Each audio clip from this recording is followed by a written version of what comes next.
Sir ये बड़ी मज़ेदार सी बात है, आपके सामने पेश करता हूँ। वो कहा गया है कि सर जो FBR में महसूलात को 10,000 अरब रुपए तक ले जाएंगे, जबकि पाकिस्तानी वफद ने हदफ 9,200 अरब रुपए मुख्तस कर दिया है। इसकी तजवीज़ FBR के हाथ खड़े और FBR ने हाथ खड़े कर दिए हैं। आज तक FBR इतना बड़ा हदफ नहीं, थोड़ा सा हदफ नहीं ले सकी, इतना बड़ा हदफ कहाँ से लेगी, फरमाइएगा। ये मुझसे आप सवाल कर रहे हैं?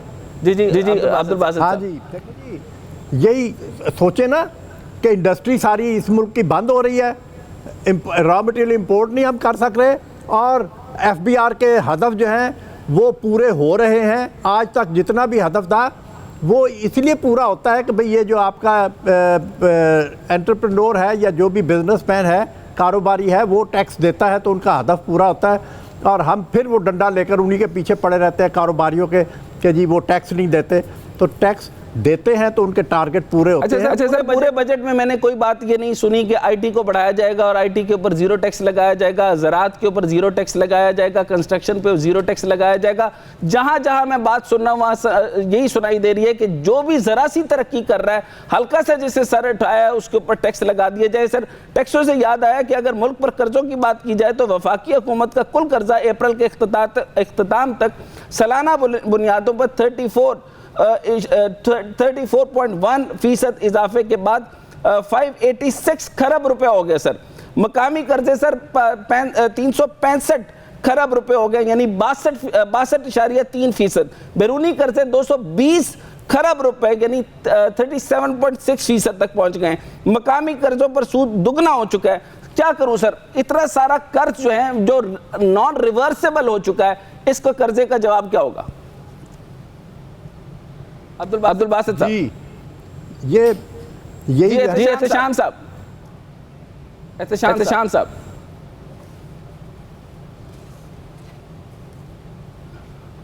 जी डॉक्टर इकराम साहब, आपने मेरे सवाल को सुना सर? कर्जों के मामले में के बारे में मेरी राय ये है कि अब पाकिस्तान की हालत इस तरफ पहुंचा दी गई है कि हमारी जो नेट इनकम बचती है वफाक के पास, वो तो सूद देने के लिए भी काफ़ी नहीं है। अब आप कह रहे हैं कि जी 9,200 अपना टारगेट रख ले, 9,200 भी अगर FBR कर ले, सूबों को 57.5% देने के बाद उनके पास नेट इनकम इतनी नहीं होगी कि वो कर्जे पूरे कर सके, जिसका डेट सर्विसिंग जो है वो 7.5 ट्रिलियन पे पहुंचने वाला है। तो हल बिल्कुल सादा है कि आप 2 साल के लिए कम से कम जो कमर्शियल बैंक है उनके जो इंटरेस्ट है उसको मॉनिटोरियम उनसे हासिल करें कि जी 2 साल हमारे पास तो इंटरेस्ट देने के लिए नहीं है, 2 साल बाद आपसे बात करेंगे, क्योंकि आपकी तो कैश बेस्ड ही अकाउंटिंग है ना, जब आप पे करेंगे तो आपके। एहतशामुल हक साहब से कमेंट ले लेते हैं। एहतशामुल हक साहब, जिस तरह से कर्जों का पहाड़ है और ये कर्जे कम नहीं होंगे, मजीद और हुकूमत लेगी, और उसमें साथ में भी ये भी कमेंट आता है कि जब भी जो भी हुकूमत आती है उनका यही मौक़िफ़ होता है कि पिछली हुकूमत थी उन्होंने इतने कर्जे लिए, इसी वजह से हमें मजीद आगे कर्जे लेने पड़ेंगे। तो ये रवायत इसी तरह से चलती रहेगी, फिर रिफॉर्म्स कहाँ हैं?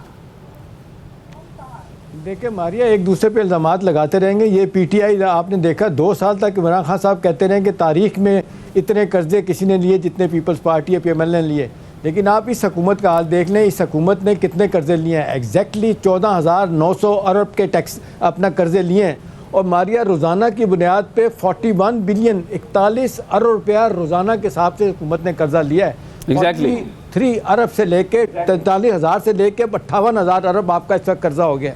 देखिए ये बेहतरीन तरीका ये ढूंढा गया। ये आप जब से पाकिस्तान बना ना, माजत के साथ हमारे इंडस्ट्रियलिस्ट ने काम शुरू किया था, उन्होंने कहा IMF वर्ल्ड बैंक के पास चले जाएं, उनसे कर्जे लें, हमसे टैक्स बैक वसूल ना करें। देखें आप हुकूमत को तो सिल्वर लाइनिंग यही नज़र आनी चाहिए कि भाई मौजूदा इस टाइट सूरत हाल में, अभी डॉक्टर साहब बात कर रहे थे, और भाई भूल जाएँ 10, 11वां और 12वां तो हुकूमत ने ख़त्म ही कर दिया रिव्यू।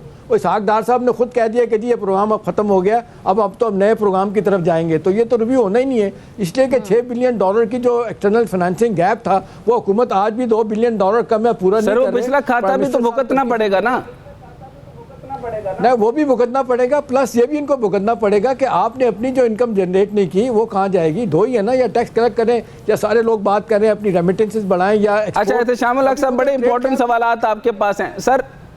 जी जी अच्छा मुझे ये बताएं सर, कहा जाता है कि जो करंट अकाउंट डेफिसिट है ना sir, mother of all evil है। फरमाइएगा। मैं आगे बात नहीं बढ़ाता, अब आपने करनी है।